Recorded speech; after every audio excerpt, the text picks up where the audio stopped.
Yo, what's up, everyone? I'm joined today by Aaron Hendry, who is the youth team leader at Lifewise. Is that correct? I don't feel Hey, that's correct. youth housing team leader. You're Youth almost there, housing team basically. leader. Yeah. Yeah, basically. So, which means that you work with young people who are experiencing homelessness, right? Yeah, that's it. As well as that, you're part of Manaki Rangatahi, which Yeah, is a collective of organizations that also deal with the issue of youth homelessness. yeah. So Manaki Rangatau is a collective that's working to end youth homelessness. And right now, mostly in Tāmaki Makaurau, sort of pulling our resources together to see how we can work together to end this. For anyone who's listening overseas, Tāmaki Makaurau is Auckland, which Hmm. is the biggest city here in Aotearoa, New Zealand. And that is the indigenous name for the city. Is there a direct translation to? I should know that, but I don't. I think there is. I'm not sure if I feel confident saying it. Okay, In thanks case for I get it making me wrong. feel. Thanks for making me feel better about my poor knowledge of our beautiful Reo here. It's it's interesting, right? Like generationally, Mm, our younger ones have a deeper knowledge of Te Reo Māori, the Māori mm, language. And I've been in, I guess, the social space mm. professionally and as an advocate for over 10 years. So I've picked up bits and pieces, but it's cool that my stepson, who's 7, can like give a pipiha, and he's like Polish American. Do you know what I mean, bro? Yeah. I think we're doing a good job with that. Bro, you deal with some of the hardest to reach people in our community, right? Yeah. Why is that? Like, what draws you to that? Because I know for a fact that that is emotionally and mentally and physically tiring. What's the impetus in for you behind that, Mahi? Like that's probably a big question. There's probably like a lot of different like facets, right? Like the simplest answer is that like my faith has a huge part to play in that. I'd say, one of the things that I like truly believe in is like um, we have this concept in my faith tradition and the Christian tradition around like divine image, that all people have inherent worth, that everyone has inherent value. And so that all people should be treated with dignity and respect. And so that's like a core belief that I hold. And so when I see people that aren't getting that treatment, that are being treated with I guess almost contempt by society, who are sort of on the margins in a way where they don't need to be there, who are being denied their basic human rights. I mean, that's something that I feel really compelled to be a part of, trying to serve and to fix. I think it's something that has a huge bearing on all of us as a community, as people, that the way our most marginalized are treated reflects on all of us. So I think that's probably like the simplest thing. Yeah, to start. Did you grow up Christian? Yeah, I did. I grew up in actually quite a conservative, like Christian whānau. And I guess like we're sort of in this moment where like the word conservative is really I know. like danger, like, oh man, so put your rocks down. Yeah, like there's a lot of misunderstanding around that community, and there is a lot of harm, I think, that has definitely been highlighted in some of the theology and the practice of some of the communities that hold quite a conservative Christian tradition. But one of the things that I really learned from that tradition was like underneath it, like this value of love and sacrifice to all people, regardless. Now, like we all know that that's not always lived out like perfectly, and it's fairly obvious. But that value was really what set me on this journey of recognizing, actually, hey, like if this is what it means to be human, is to actually love people, to serve others, then like how does that look when you follow that journey further down that track? And I guess that was where I started, and kind of grew from there. So from a young age, you like set out to get involved in helping people less fortunate than yourself. Yeah, I guess when I was really young, I had these dreams of being like a missionary overseas, and changing the world. Because in like that, in the faith tradition I came from, what was really important was like saving people's souls, trying to get them to heaven, and saving them from hell, So that's like was a big drive. But I guess what really shifted and what sort of changed my theology and my faith in my life was actually getting to know the real stories of people living in Aotearoa and what was really happening. And I guess my worldview changed from this idea of, trying to save people from this afterlife to recognizing that actually there's a lot of hell that exists in our world today. When we look at the poverty and when we look at homelessness and just the way we treat each other in society, and how so many of our whānau have been excluded from society, that's hell, and that's here and present. And I guess through that journey, I felt really compelled to, asking this question, what does it mean to love people here today? Not to be thinking about tomorrow, but to be meeting people where they're at and bringing, I guess, a slice of heaven to earth through the way that we love each other and serve each other and build communities that do that. I've got this sort of like concept that I really, is a concept that sort of comes from Jesus really, which is around like divine dream, like this idea that we can dream with the divine about how the world could look today, that we could dream about a world where injustice and inequality is done away with. What would the world look like if it was the way it was meant to be, without all this suffering, without all this pain, where we actually saw each other and loved each other. And so that's sort of what I've devoted my life to doing, is, partnering with the divine to bring a slice of that to earth. Yo, that is deep. That is Sorry. a deep. Can you not be sorry? I love that. The world needs more depth. It's so superficial. You've raised a bunch of really interesting points within that response, because you're right. Christianity and conservatism are considered to be like really bad things by most people in the space that you work in, I would argue. If we're thinking ideologically, and I include myself in how I used to look at the world, I always would other people with more conservative viewpoints than my own, and I see that played out large now at this moment in time across all the social media channels, where you have conservatives over here, bad, liberals or progressives over here, good.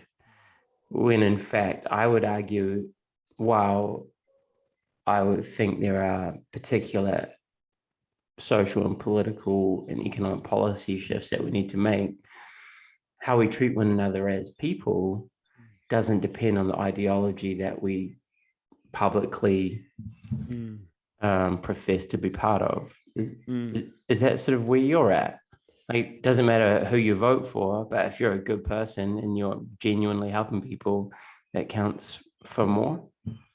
Yeah, I mean, I think regardless, like as human beings, we all have worth. Even the person that like is spouting trash and maybe isn't all that helpful, like at the end of the day, they're still human, right? Like there's still something of value in them. And I think what happens when we just engage with the most negative aspect or the most negative opinion we see is that we miss the person, and then it just becomes really extreme because we just polarize and otherize each other. But like what I've found engaging in these conversations is that there's always, and I mean, this comes back to the work with young people and what I do like on a daily, is that actually there's always something beneath the thing. Like on social media, we've got to the stage where we're just responding to, this person says this and I'm just going to go, we just attack each other. We don't listen. Like, I don't know if you mentioned before, but I run a blog called When Names Are Silent, where we try to engage these conversations, but in a more, hopefully, loving, respectful way. And we have this phrase, to listen is to love, right? Like that actually we need to listen to one another, and through that we can learn to love each other.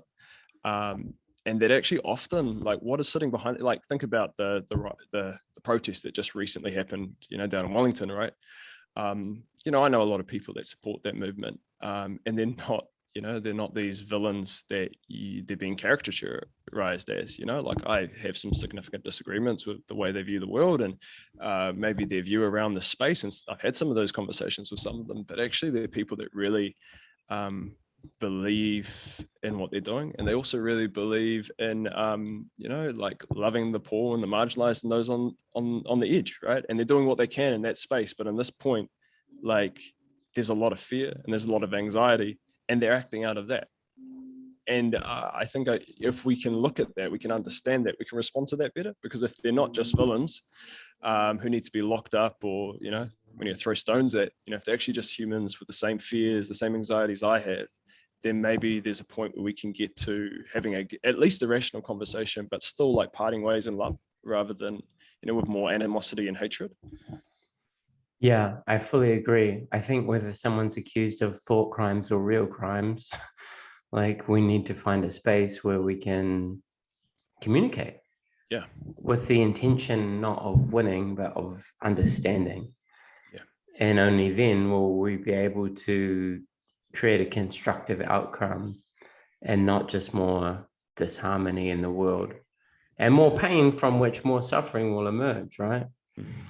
I often ask that, what's the goal in this? When we're engaging in these conversations, like, is it just to feed our ego, or do we actually care about social change? Because if we care about social change, we don't get there by throwing stones at people. We get there by engaging with ideas, if we think they're bad ideas, by engaging with them in good faith, and then seeking to move forward together. Hard out, bro. I fully agree.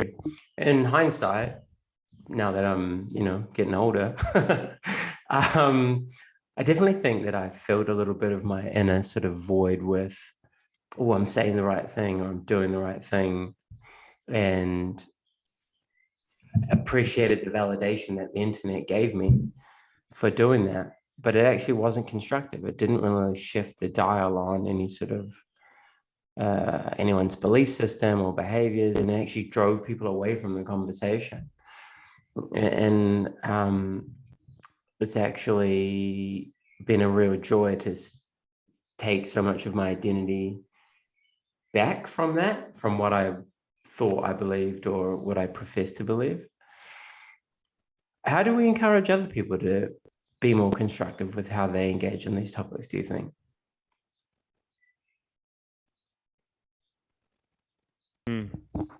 Yeah, great question. I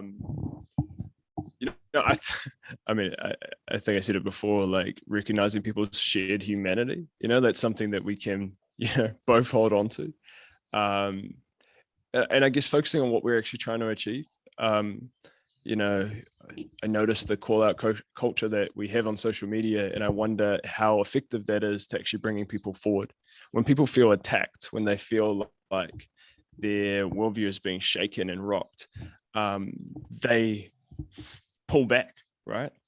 And there's always going to be like a little bit of that anyway, because it's hard when you're dealing with, core beliefs and things that are really deep within people's psyches, and stuff that like really people hold on to, that's really dear to them. So the only way forward, I think, is engaging with those people in love and in respect, and seeing the humanity of that person, and then having that conversation in a way that doesn't turn into dehumanizing the individual, if that makes sense. Because these conversations are often going to be hard, especially when it is, I have to think about my own journey. You grow up with, we all do, with worldviews, with values, with beliefs that are really core to who we are. And there comes a point where you have to wrestle through that and rethink it, and go forward. And that can be like a really off-putting or hard space when you're trying to like rebuild the world that you've, the worldview that you've had given to you as a kid. We have to be aware that that's a hard time for people. It's not just going to happen overnight. Like, my worldview didn't just change through one conversation. It changed through like a whole range of conversations, and, like people sharing vulnerably with me without, like throwing stones at me, like people sharing their lived experience and me being able to listen with that, and then saying, oh, I still disagree, but then going away and reflecting and recognizing more and more the truth to what was being spoken to me. Like, it was a journey. But if I'd just been attacked, I think of myself, like, even in terms of my understanding of, I grew up in like a Pākehā whānau, and, I had a huge gap in my knowledge around like some of the realities that were happening for tangata whenua, right? It had come through my own worldview. And how did I grow through that? And how did I learn? I'm still, but you know, it was through some like Māori brothers that really like trusted me with their stories and said, bro, called me out on some stuff, but like did it in a compassionate way, and were vulnerable, and you know, it really forced me to reflect on that, you know.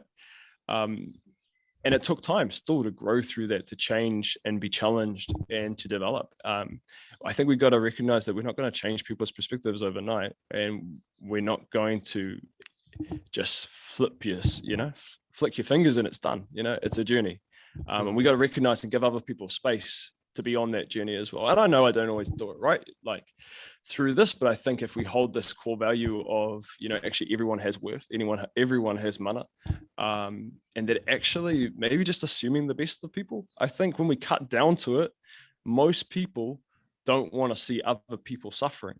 Most people don't want to do that. If they think that there's a way that that could be ended, they'd want to do that. So like drawing on our shared values and saying, actually, hey, you don't want this to happen. I don't want this to happen. Okay, let's look at the reality of why this thing's happening. And as you walk people through that journey, I've seen people shift their perspectives as they've grown understanding. So I think just thinking the best of people as well is one step. I really love that. I really love about the concept of believing in others and like giving people the benefit of the doubt and not assigning some assumed intention to their behavior or their utterance, and actually pausing to ask a question in good faith rather than just jumping down their throat. And I guess all of this worldview that you carry with you informs the very tangible work with our young people, huh? Like you're working with kids who've got developmental disorders, who've got addiction issues, who've got mental health issues, who have come from really, really painful, you know, lived histories of trauma. You have to be patient, right? Otherwise you're not going to be able to like do your job, huh? Yeah, I think like for me, it's recognizing, and I think I said it before, like there's always something that sits behind. You know, our young people are often judged by behaviors that are seen at the front, you know, or by a stereotype that was written before they even were born, you know. And yet what I have come to recognize and learn more and more is that like a lot of these narratives are false. There's something that's been put on our rangatahi that they have no say in.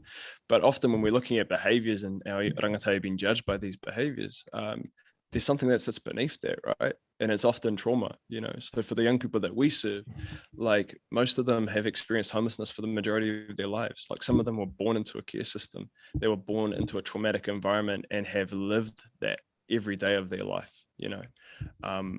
And then when you see them acting out of that pain, you know, when you see, you know, whether it's, you know, crime or you know, addiction or whatever that is that they're wrestling with, you know, and society says, oh, you guys are just no good, you don't really care, you don't want to change, whatever. Like we're ignoring the harm that's been done to these young people. And so what we really believe at Lifewise and myself, like, is that, you know, it's really important that people have a safe space where they can heal and grow and be loved through that, you know.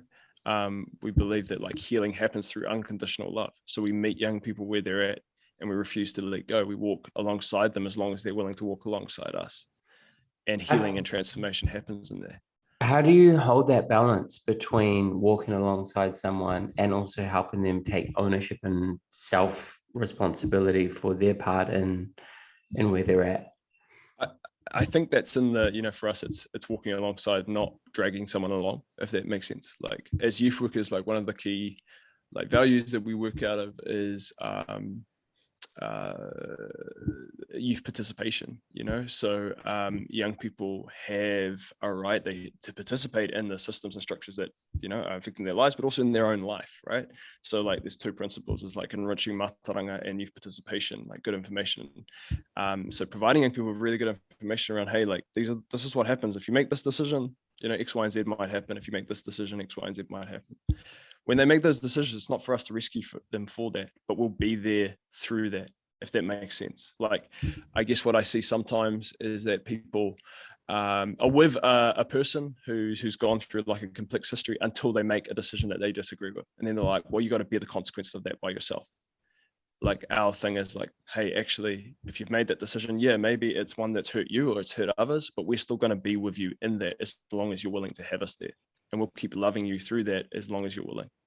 So, you know, like, I think that's it. And that's part of learning and growth. Like, you've got to be allowed to make some decisions. Part of healing and my sort of experiences that, like, yeah, you're not going to get it all right the first time. You're going to repeat some of those cycles. That's okay. You know, like, when I was a really young youth worker starting out, we were talking about the wheel of change. I don't know if I'm sure you've heard of that, right? And I was doing it with a bunch of my rangatahi, and, you know, they turned around and they said, like, this is just hopeless. Like, you mean we're just going to go around in circles all the time? And one of the other young people stood up and he took the board off me and rewrote it and did a spiral. And he said, nah, bro, it's the spiral of change, you know?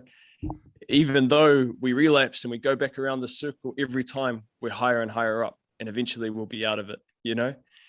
And so, like, that's the way we sort of think, is that, hey, like, yeah, we're going to make some mistakes. You know, we are as like whānau and support people, but so are our rangatahi as they heal. And that's okay. It's part of the process. So we're there with them at that, if that makes sense. Oh, it makes perfect sense. I use that analogy of a spiral all the time myself when I'm speaking, because every time you fall over, I see a psychologist all the time. They're like, there's not really that many mistakes. They're all just learning opportunities. And every time you like mess up or fall over or go back to an old behavior that doesn't serve you and may hurt yourself and may hurt other people, still opportunity to learn from that. It's the same in Muay Thai. We say you win or you learn. You know, there's no such thing as a loss. You know, you have a hard fight, you get bashed up, but then it gives you this opportunity to explore what's wrong with your game. And then you go back to the gym and then you work on those weaknesses, and then you fight again, and you're better. You know, it's a model that you can transpose over pretty much any aspect of life, I think, if you have the desire to. Yeah, I love that. You win or you learn. That's great. yeah. Tell the final, bro. I will. What is the size of youth homelessness in Aotearoa, New Zealand? I mean, I know that's difficult to track given it's a transient population, but what are we talking about? Not just in Tāmaki Makaurau, but in New Zealand. Yeah, it's one of those things that's quite hard for us to get like good information on. And part of that is due to the fact that actually there's been very little investment into understanding the experiences of our rangatahi. So there's not a lot of huge data on that. And that's one of the things that Manake Rangatahi and Lifewise is supporting to try to advocate for. And there's a project happening at the moment to try to like get better data. But what we do know that, you know, when I think the last census, there was over half of the homeless population were young people. All right. So rangatahi 16 to 24. So we know it's one of the majority groups that's having this experience.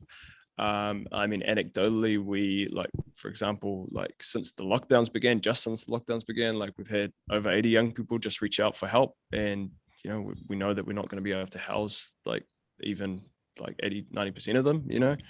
I think we can support 5 out of that 80, right? So and other services in the sector will be telling you the same things, that they're getting overwhelmed with young people reaching out for help, but we just don't have the places for them. We just don't have the support for them. So the need is felt and it's wide, but getting that actual scientific data is something that we're really advocating and working on.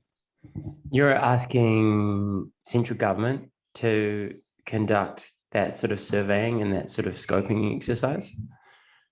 Yeah, I mean, we're pushing everywhere, really. I think we're starting to get little funding pots from a whole bunch of different places and putting something together. But there's a lot of work, I think, that needs to go, because the issue is not one faceted. There's so many different spaces where young people are experiencing homelessness, and trying to understand that is really key and really important. So there needs to be some good research in this area.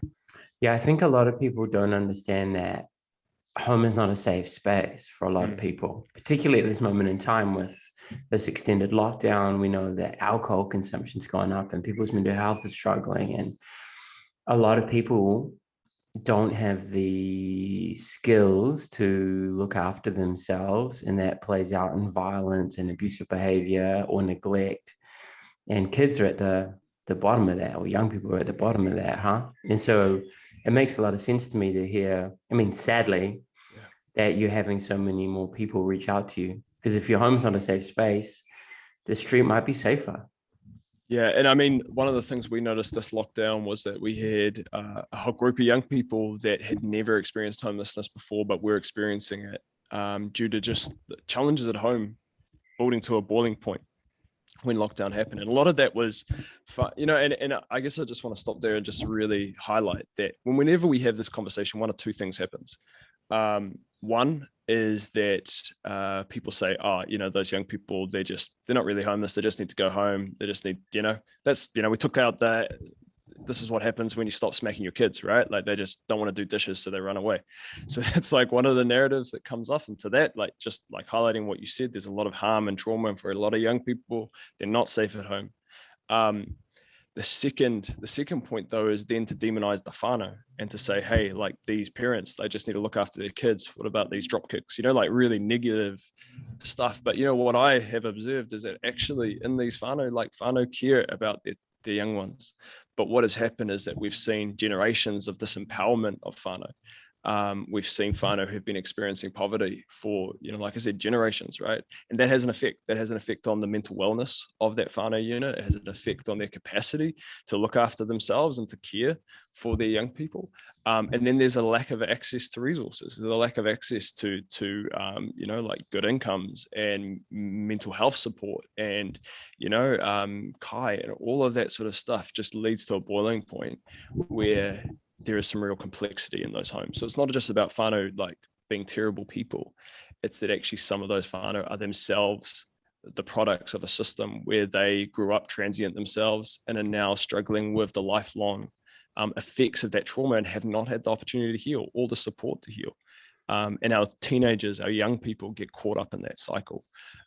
So like for us, ending youth homelessness is about breaking a generational cycle for the next, like I think one thing that's really interesting to me around homelessness and youth specifically is, there's so much compassion in Aotearoa, New Zealand for the children who get abused in their homes, right? Like we really care about that, right? But then there is a huge lack of compassion for the teenagers that we believe are these thugs that turn up in our communities, right? What we forget is that actually those kids grew up and they didn't get the access to the healing and recovery and support that they needed. And that behavior that you're seeing now is a product of that. They're the same children. Yeah, that's interesting. That's a very interesting point that you make. I was reading, I don't know, some random dude, not a big name or anything, tagged me in an account, in the Instagram account yesterday, talking about how do you balance the rights of victims with the healing of offenders. And I think that's an interesting discussion to have, because if you are victimized by crime, seriously, if you are the victim of rape or homicide or manslaughter, or someone gets you a teenager hooked on meth, what's the recourse there? Maybe not everyone wants restorative justice. How do you have that conversation? Yeah, I mean, I get that.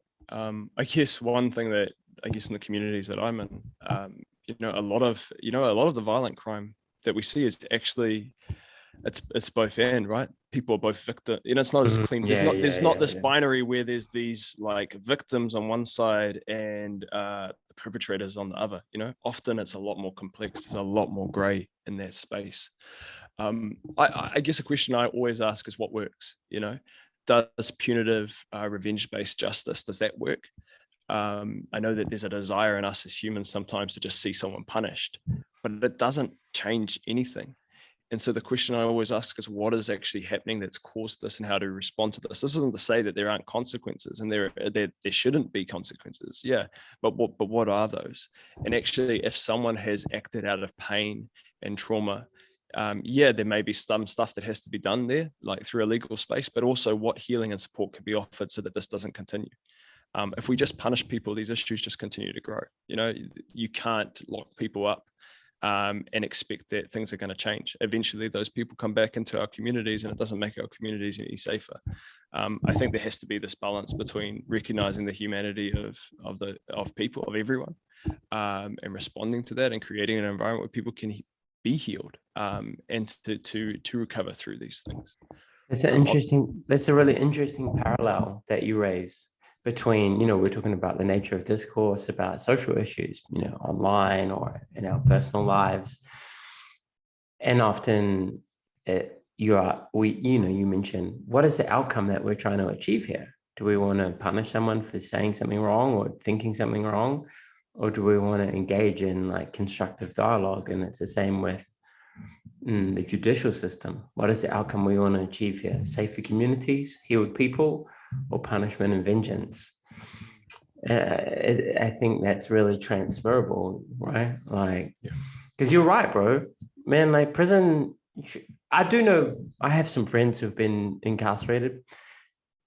For most of them, it wasn't like a positively transformative experience, you know, like, but although I'd also have some notable exceptions to that rule. But by and large, given our insanely high recidivism rate, you'd have to say that the system doesn't work. It just is a revolving door, and it keeps kids whose parents are going through that revolving door stuck in that cycle too, man. So yeah, I really appreciate how you frame that, because I would argue that we need to do a huge overhaul of how we deal with crime and justice. And then, you know, I think there are organizations like Just Speak who are having those conversations, but then still not mainstream conversations, you know. I think also it's all that preventative stuff. Hey, how do we juice liquor stores in the marginalized neighborhoods? How do we create better pathways to mental health support? How do we give meaningful employment to people? Not just employment, but meaningful employment. How do we educate people? That's what is going to keep people from offending. And I think that's where this conversation needs to become more mainstream, or we need to, as a society, look at what we actually value. Because the evidence is there. Like when you actually, both in lived experience of people who have come, you know, had the support that they needed, but also in the reality that what we're doing is not working. And there's been so much like review and report done around how our justice system works and how it doesn't work. But the reason it never changes, I believe, is because the political will isn't there. There's still a huge desire to see that punishment, I mean, we're having the conversations just kicked off today, I think, around the 3 strikes law. I think Labour's talking about getting rid of it. National want to, you know, put it back in place if that's the case. I mean, we know that that's not helpful, because it denies the reality of why people are reoffending in the first place. And in my experience, I don't see people going out and just doing violent crime just because, you know, just cause, right? There's always something beneath that. You know, even the most hardened person who does the most terrible thing, there's always something beneath that. And it's responding to that that's actually going to see the change. And just coming back to young people specifically, a lot of the crime our rangatahi get picked up for and get, you know, pushed through this justice system with. Often these are young people that are in abusive homes, that are experiencing homelessness, that are living in poverty, that are in these really desperate situations. And then they end up acting out of that trauma and desperation. Then they go into a system that further traumatizes them and harms them further. And then we ask, well, why did they turn into adults who continued those cycles, right? When we could have had interventions a lot earlier. Yeah, and I think part of that also is the fact that on a very physiological level, people who grew up in really abusive, traumatic environments, their brains are different. Like their actual brains are different to someone who grows up in a stable, loving, caring environment. And how that brain is different is a contributing factor to criminal offending. And you're not making logical decisions, you're making emotive, fear-based fight or flight decisions that often make you violent. You know, we don't talk about that. It's not to excuse violence, no. But if you want to prevent violence, you actually need to figure out I always think about like the kids who are getting into a lot of violence in school. I remember growing up at a pretty, working class all boys school, and there was a lot of violence. I don't remember anyone ever sitting down and talking to any kid who smashed over some other kid. Hey, man, like, what's going on at home? It was just like here's some more detention, or here's an expulsion. There's never any of that really wraparound support. Yeah. One of the things that I think we fail to understand is that, we all learn how to interact with society through our conditioning, if that makes sense. So, for a lot of our young people, the reality is if you don't fight, you're going to be rolled, if you don't run, you're going to be in huge amounts of trouble, right? And be physically harmed. So, you either have to do one or the other. And so you've been conditioned through your whole life, observing that pattern, living that pattern, bearing the consequences of when you haven't been the toughest guy in the room. You've been the guy who's been smashed, when that's been your life, then you have to learn a different way of being in the world. And so that's something that we're often having to support our young people to go through, is saying, actually, hey, there is an alternative to this. Here's a different way it could go, here's another way you can manage this, and modeling that to them. Because the reality is they have experienced a world where, things are just completely different. And that takes time. And some of this stuff works for at least for a period. Like if being tough and being imposing physically and carrying this threat of violence within you, that's like a defensive mechanism. And up to a point, it's almost logical to present to the world that way. Because if it's kept you safe physically and emotionally throughout your youth, you're not just going to shed it when you enter adulthood, right? Because it served a purpose. It's actually, the word healing, I think, can get thrown around perhaps a bit vacuously on social media hashtags. I do it myself. How's your healing journey going? But that's what healing looks like, right? It's like learning to put down the armor that we might have carried through our youth to keep us physically and emotionally safe. Yeah, it's a very, very complicated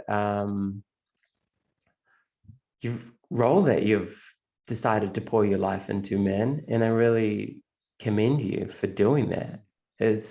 Do you know what I mean? It's not like you're out there on Wall Street, buying a house anytime soon, dog. I always get pissed off at that. No time soon, bro. I know. I'm like, man, if I was trading in international arms or selling alcohol to people, fuck, I'll be balling. I mean, don't get me wrong. I have, I'm all right, but I ain't buying a house anytime soon. And you kind of get financially remunerated often for doing harm and not dealing with harm, right? It's a weird one.